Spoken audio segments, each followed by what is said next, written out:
Well, in this video, I'm going to talk about things I wish I knew before I rented this forestry mulcher. This is a John Deere 333G. You can see the towels and rags and stuff that I've got covering up the logos from the rental company. I didn't talk to them about making a video with their machine, so I just don't even want to deal with that. So anyhow, that's why those are on there. This is a 333G with a Fecon. I believe that's a BH74 SS head with carbide teeth. And right off the bat, we did 13 acres of our property with a spray. We used glyphosate and a product called Crossbow, and we're treating it for the invasive bush honeysuckle mostly. We had autumn olive and multiflora rose as well. But so 13 acres of it we sprayed, and then there was about 21 acres that we ran the forestry mulcher through. And things that I wish I knew before I got involved in this was the very first thing is this is as far as I know, this is the biggest skid loader that John Deere makes. This is in the neighborhood of 100 horsepower. And I assumed that this being the biggest one they make, this is the one that I see on a lot of forums and groups and stuff like that this thing would be a beast in the woods, and that, you know, I'll just be able to eat anything I want, and, you know, nothing's going to slow me down. That could not be further from the case. So this machine is not wore out. This machine is a newer model. It had very low hours on it, I think less than 50 hours when I got it. I know less than 50 hours. So it's in really good shape, and it is not overpowered for being in the woods. So the very first lesson learned was 100 horsepower is not too big. 100 horsepower is in fact not big enough for what I wanted to do. So do not expect that you're going to get a 75 horsepower machine and do what I did. And what I did took longer than I thought. So, so that's lesson one. 100 horsepower is not too big. The other rental companies that service my area were offering 75 horse machines, and they were cheaper, but I went with a bigger machine thinking it would, you know, handle the work easily, and it did not handle the work easily. So the second lesson that I learned in doing all this was the amount of hours to clear an acre. Now, our property is, I wouldn't call it mature. We don't have any trees that are over, I mean, we don't have any like old growth oak or hickory, nothing that, you know, 36-inch diameter. We don't have any of those.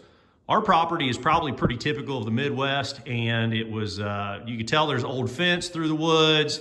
So I'm gonna guess in the last, well, I know in the last 30 years, the previous owner had not run any animals through the woods.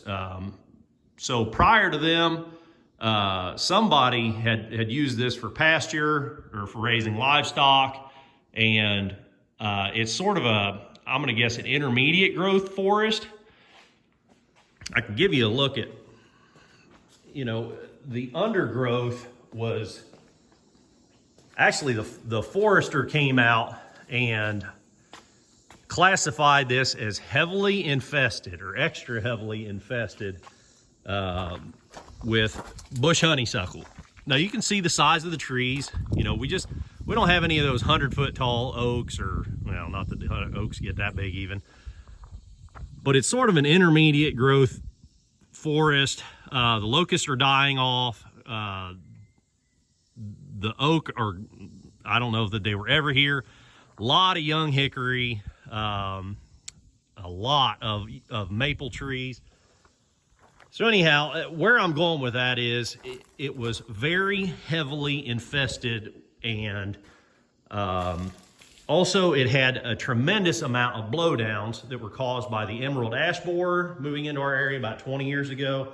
So all the ash trees have been dead and standing for a number of years, and then they've all been now falling over for the last 5 or 10 years. So we have a tremendous amount of ash trees that are laying dead in the forest, or even some of them still standing. I would say about a third of them are still standing, but 2/3 of them had fallen. And when the ash trees fell, the bush honeysuckle that was already there just exploded. The vines went nasty up the ash trees as they were standing dead. The vines took over, and then when the tree would fall down, the bush honeysuckle and the vines and the multiflora rose just make a mess in the woods.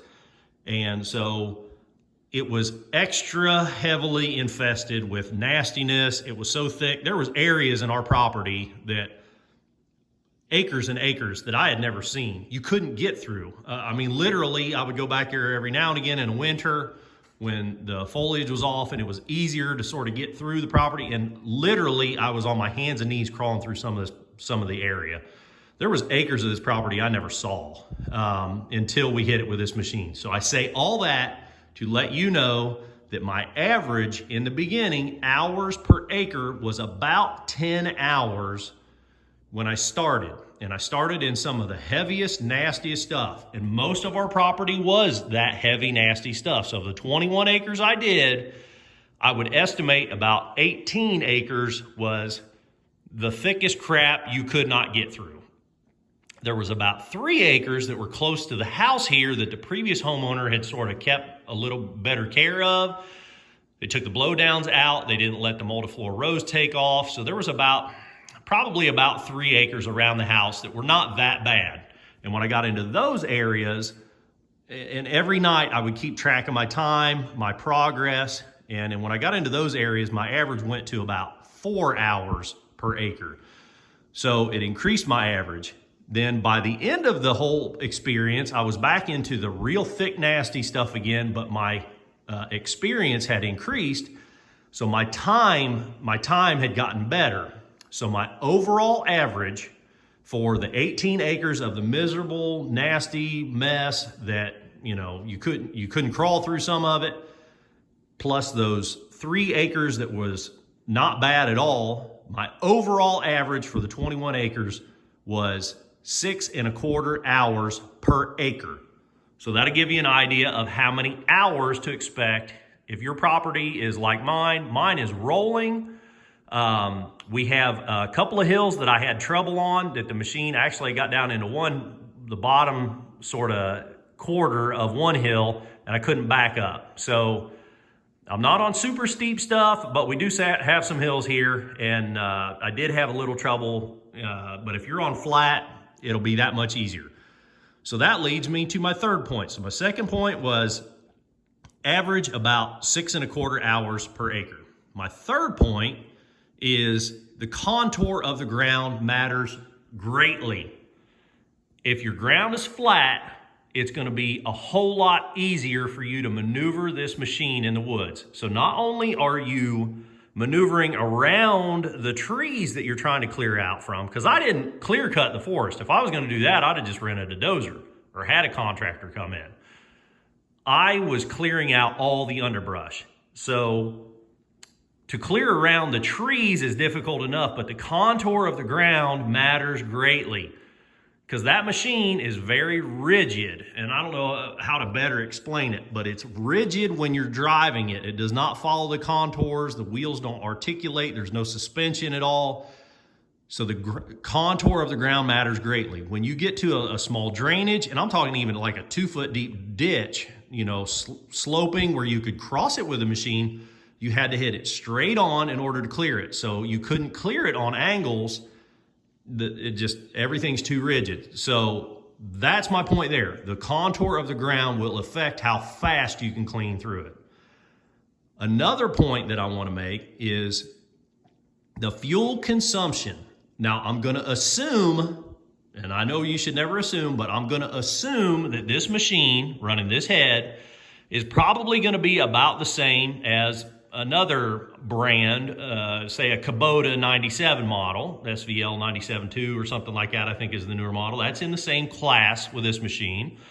The Cat, what is it, a Cat 299 or 289, something like that. The biggest Cat is probably all going to use, they're probably all going to be about the same fuel consumption running one of these heads because you're at full throttle essentially all the time. You start it up, let it idle, let the fluids get circulating, and then kick it up to full throttle, and you don't turn it back down until you're shutting it off. So Fuel consumption is tremendous. This is something that nobody is going to tell you about. The rental company's not going to tell you. Dealers are not going to tell you. A contractor might allude to it if they're keeping track, but I kept very close records. I know exactly how many hours I put on the machine. I know exactly how much fuel I've used. It takes about 5.25 gallons per hour of fuel through this machine. And you get about 4.5 hours per tank full. So you can do the math there. It takes over 6 hours per acre, and it takes over 5 gallons per hour. So you're running about 30 gallons, or there a little more, 30 gallons of fuel per acre. Now, me total in my project for that 21 acres, when I figured it up, I think it came out to 725 gallons, which was almost twice what I expected, but I couldn't find any data leading up to this project to support my expectations. So that's why I'm making this video. I'm telling you, it's gonna cost you a lot of money just to run the machine. Now that's just fuel. The DEF consumption on this machine, they're all gonna require DEF unless you made some illegal deletion of the system, but they all should require DEF, anything in this engine size. Two things to remember with the DEF in this machine. One, this machine in particular, the tank is, I think is small. And two, it's a DEF hog. I ran about a tank and a half of fuel for every tank of DEF. And the DEF tank would hold about, so every fuel up I would just go ahead and top off the DEF tank. When I'm filling up the diesel fuel, I would top off the DEF tank. Because if I didn't, I couldn't make it through a second fuel tank before the DEF tank ran empty. So every fuel up, top off the DEF tank. And it would take me about a gallon of DEF, and I didn't keep as close records on the DEF, but it would take me about a gallon of DEF for every fuel fill up. So you can do the math there. So it's a DEF pig. Another thing that I wish I'd have known prior to getting into this is that the machine is fragile. Hydraulic issues can be a problem. Watch your lines, watch your gauge, watch everything in the front end. You think everything's beefy, it's made of heavy gauge metal, it's fragile. Do not damage the front end of the machine. It is not a beast, it is not a bulldozer. The machine itself, other parts of the machine are also fragile. When you get the machine, if you're renting one of these, walk around it and look at the thing and imagine going through the woods and what things stick out, what things are going to catch on vines or bushes or limbs, what is going to cause problems in the woods. Things like this windshield wiper could have, something like this. A vine or a limb could grab this, could snag it and break it off. That antenna up there, it's sticking up. Something could grab it and rip it off. Also walk around the machine and look for any items that are you would consider fragile. That horn is a little bit fragile. I would expect that a limb could poke that and knock it off. This air intake, this is the intake for the engine air. This is plastic. If a deadfall were to fall down, you're working in the nastiness. If a deadfall or a limb comes down, that's thin plastic. That could break. So when you get the machine, walk around it and look. If it has the forestry kit on it, just look for little things and go ahead and take those off. You're not going to be listening to the radio anyhow. Go ahead and unbolt that antenna and take it off and put it on your workbench or put it on the shelf for the duration of the time that you have the machine. Take that little horn, take it off. Things that could be snagged and ripped off, take off that air cleaner, go to Amazon and buy the cheap one. Buy the cheap replacement for this machine. It's about 20 or 30 bucks. Put the $150 John Deere one on your shelf and put that $20 one from Amazon on it. Use it and break the Amazon one, duct tape it all up, get through your project, and when you're done with the machine, then put that $150 John Deere air cleaner on. Take off the windshield wiper. Just go ahead and remove it. There's a nut. Flip this up, undo that nut, take that arm off, disconnect that little hose, take that off, put it on the shelf. You're not going to be running this thing in the rain. If you're running it in the rain, you're in the bad terrain in the woods, you're making a mess, you're going to get stuck, you're going to roll a track off, something like that. Take that off. Save yourself the trouble. I learned these things the hard way. I learned that windshield wiper arm costs $60. If a vine grabs it and breaks the mount, you're going to have to buy a new one from Deere. I learned that air pre-cleaner costs $150. These are things that I learned the hard way.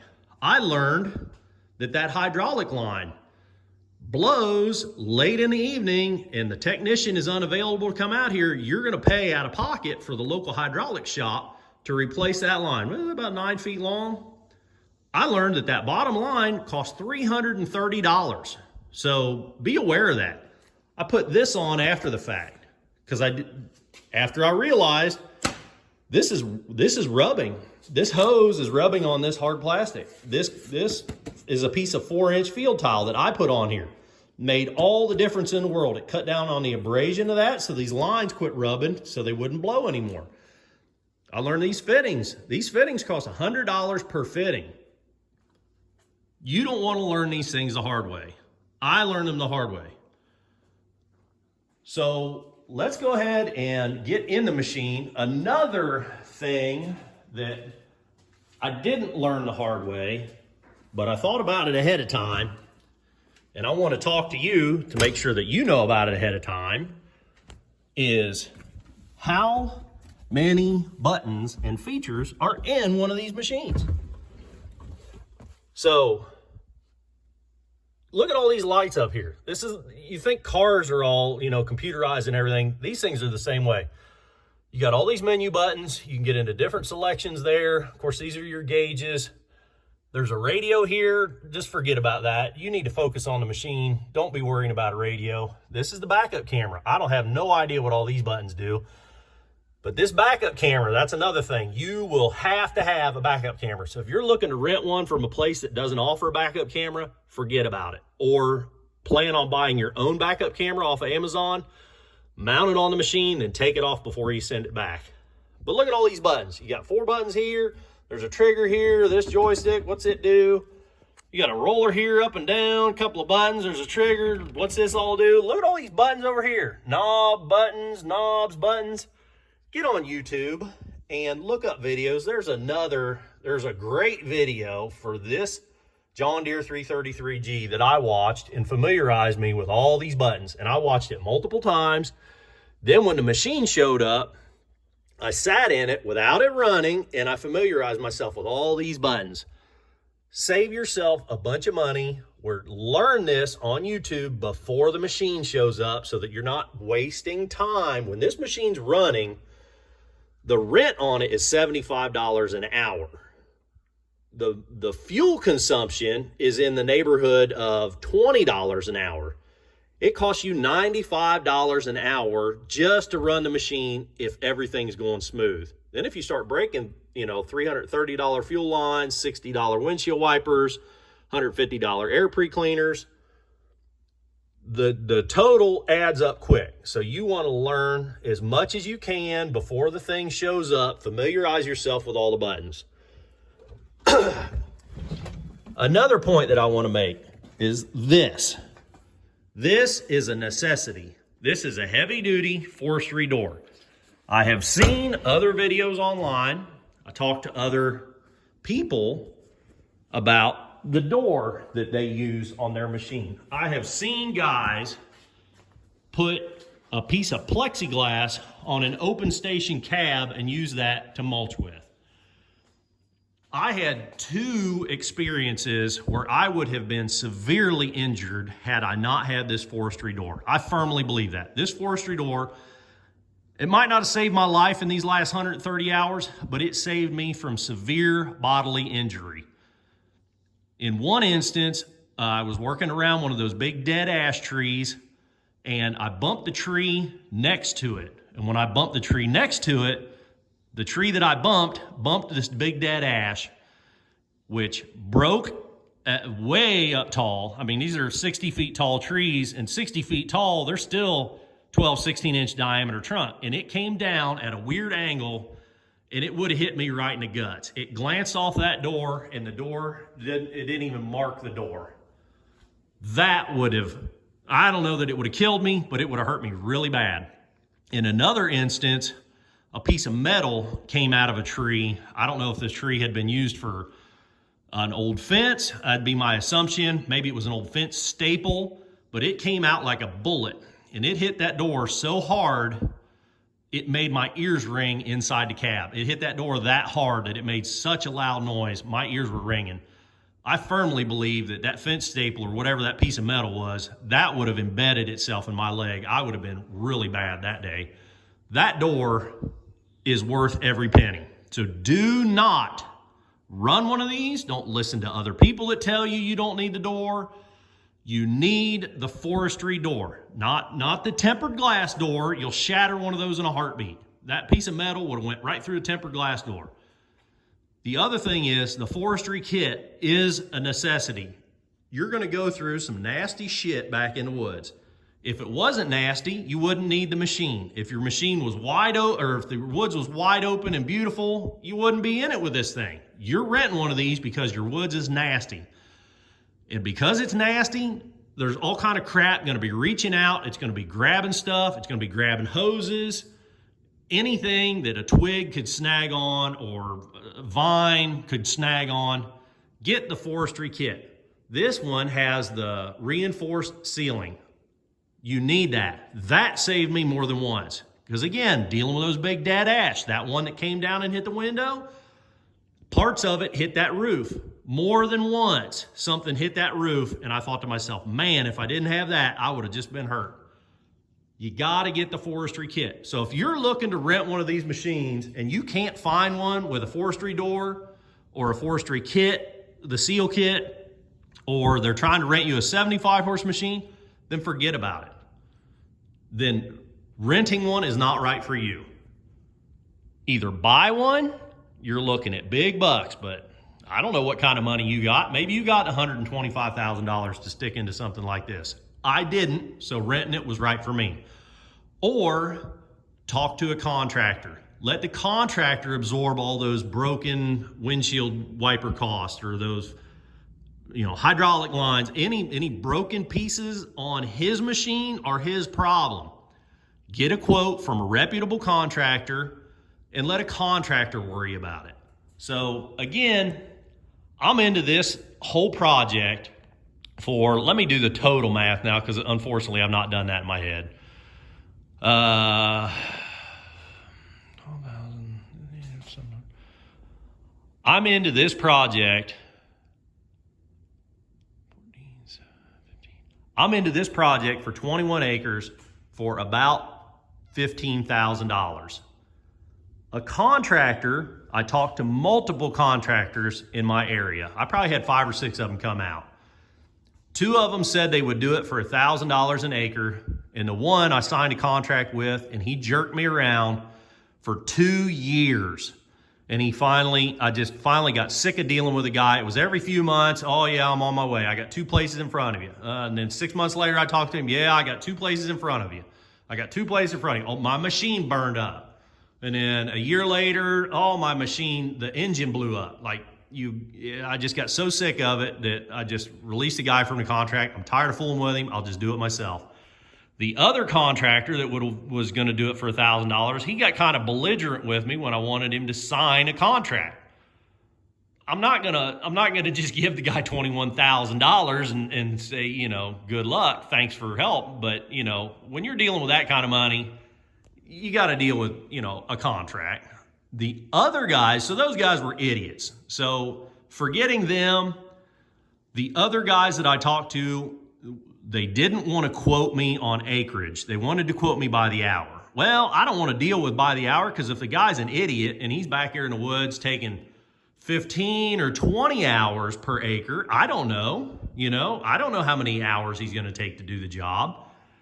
You know, he might be ridiculously high. I'm just not going to sign an open-ended contract sort of thing like that. A few of them were like, well, I'll come in, I'll work for a couple days. You can see the speed that I'm working, and then we can decide if we want to pursue further. Like, well, yeah, that sounds okay. That's a little better, but that's still not. Just, if you know your shit, come in, look at my woods. You know how many hours it should take you to do it if you're an experienced contractor.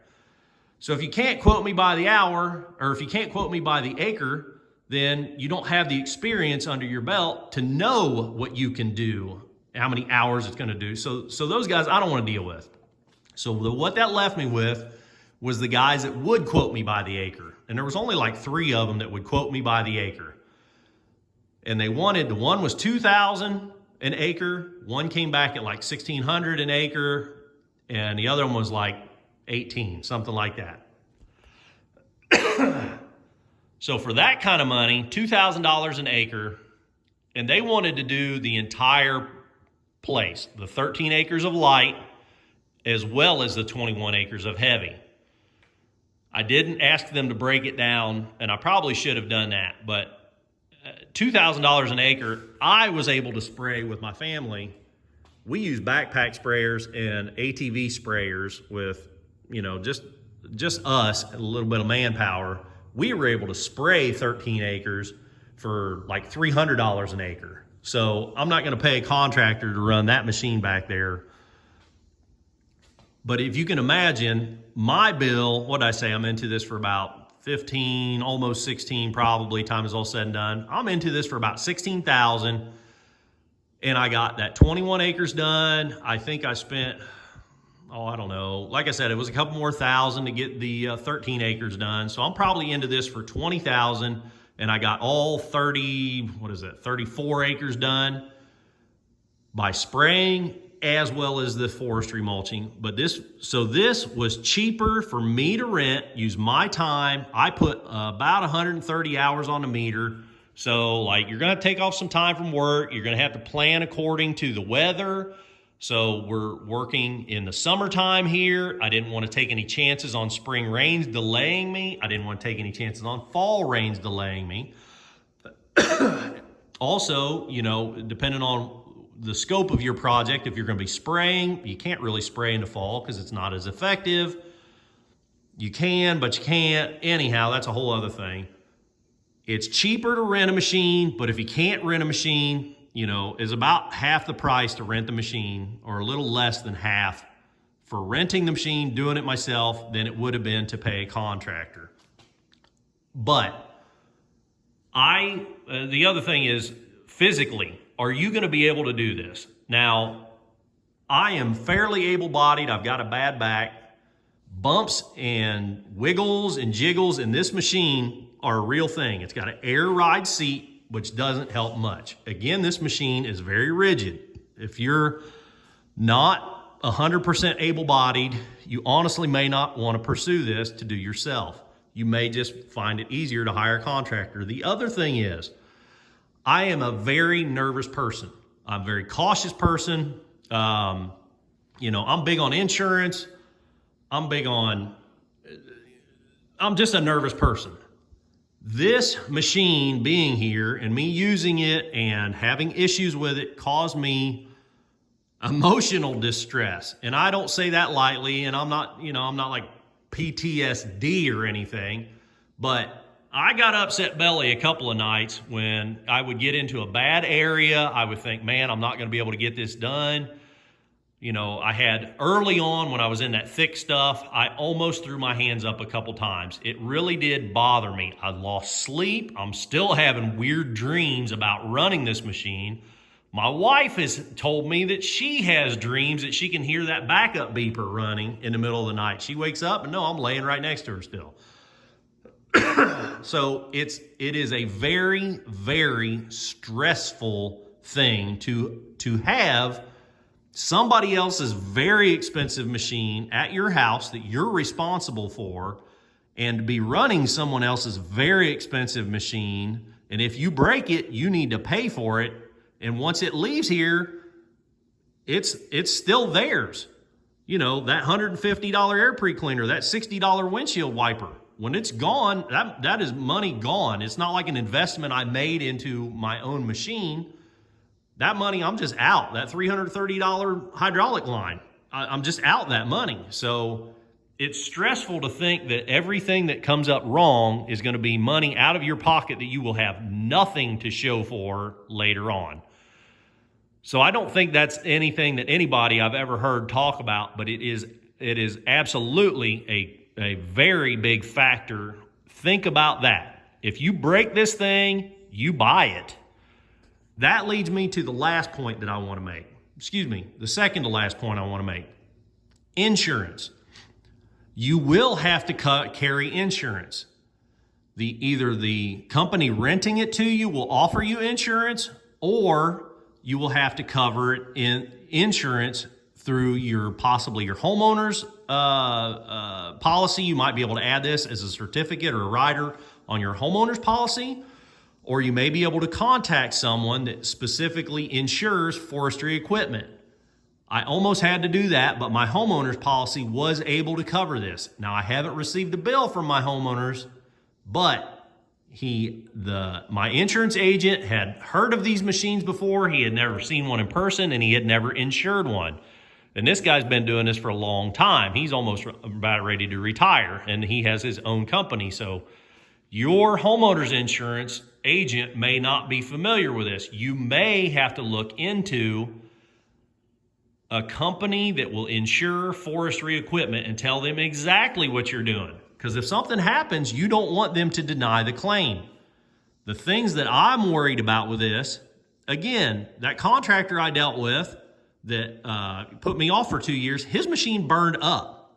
And in fact, coincidentally, the guy that got belligerent with me when I wanted to sign a contract, I found out through the grapevine that about 6 months after I dealt with him, his machine burned up, like out in the woods, caught on fire and just disintegrated, burned the whole machine. I don't know if I know those two guys know each other, so I don't know if there's something fishy going on there, but they both burned their machines up. I have heard also in some of the Facebook groups that these machines are prone to catch on fire if you don't keep them clean. So when you insure this, make sure you tell your agent exactly what's going on. This is a forestry mulching head. Make sure they know what's going on. Because if you throw a chunk of wood through the window of your house, or heaven forbid, you hurt someone with that head, you want to make damn sure that the insurance you've bought for it will cover it. Or if somebody comes in the middle of the night and helps themselves to parts off of this machine, the rental company gives you a lock to lock that forestry door to the frame of the machine because they've had them stolen in the past. Maybe somebody steal the whole machine. It wouldn't take much to steal the whole machine. It's a push button start. There's no key with these things. And they could very easily disable the satellite tracker on it. I mean, you jump on top of the machine, you can see the box there, and you follow the wires. It wouldn't take nothing to steal one of these. You're going to be on the hook. Or if you roll this thing down in the creek, roll it upside down, you torque the loader frame, something like that, you just totaled that machine. So you want to make damn sure the insurance you buy will cover anything. Fire, theft, damage, liability for other homeowner, or, other people, liability for your home, your auto, you got your car parked out, you send a chunk of wood through the windshield. This is a spectator sport. Whether you want to believe it or not, your neighbors are going to hear this thing running. Your neighbors are going to come looking. It was not uncommon. It was probably every other day that I was in this machine, and I was in this machine for almost every day for 3 weeks. about every other day, I'd be working along out in the woods and look over and there's somebody standing there or somebody riding their ATV, or, you know, one of the neighbors come over and he's checking out the property after I've run it and call me and tell me, oh yeah, I checked. And that's fine. I get along great with my neighbors. I got no issues at all. I'm happy that they were, you know, okay with the work being done, because these are bordering neighbors. I'm talking to them. I'm making sure that, you know, I'm not upsetting them by the work that I'm doing. You got to get along with everybody, but they're spectators. You want to make damn sure you don't throw a chunk of wood out of there and hit one of the neighbors, because then they might not be cool with you no more. So get insurance for all that. Talk to the neighbors. Let them know what you're going to do in advance, because, man, I'm telling you, it's a dramatic difference back in the woods. And if you're doing that and you creep across the property line a little bit, you want to make sure they're okay with you crossing the property line. So insurance, insurance, insurance. The last point that I want to make is, how are you going to store all that fuel that you need for this thing? Because if you're running this thing on a, say Saturday, you get up and you jump in it at 7 a.m. and you're going to run it until dark. You're going to fuel this thing up at least 3 times, and you're going to be fueling it up for about 90 gallons that day. You're going to haul 90 gallons in little yellow jugs up to the gas station, and you're going to pay for on-road diesel. Before you get the machine delivered, call your local farm service companies and find out who will deliver to your area. That is a loaner tank. As long as I'm buying fuel from them, they'll loan me the tank. It's a job tank. They use these tanks to take out and set for jobs like this or other jobs, road construction, that sort of thing. So they supplied me with the pump, the tank, and they're filling it with fuel. They come out and they service it a couple times a week if I need them, or once a week. The guy makes a regular route, gave me his card. They're super easy to deal with. Call around and find out what you're going to do for fuel. Figure that out and get the off-road diesel. Do not run up to your local station and just plan on you're going to fill up yellow jugs. I'm going to go down to Walmart. I'm going to buy 10 yellow jugs, and I'm just going to run up to the station and fill up with diesel fuel. That on-road diesel has road tax in it, and I want to say it's about 80 cents or $1 per gallon that you're going to pay extra for that on-road when you can run the off-road in these things. You do not want to run on-road diesel in one of these machines. It'll run fine, but it's going to eat your lunch in taxes.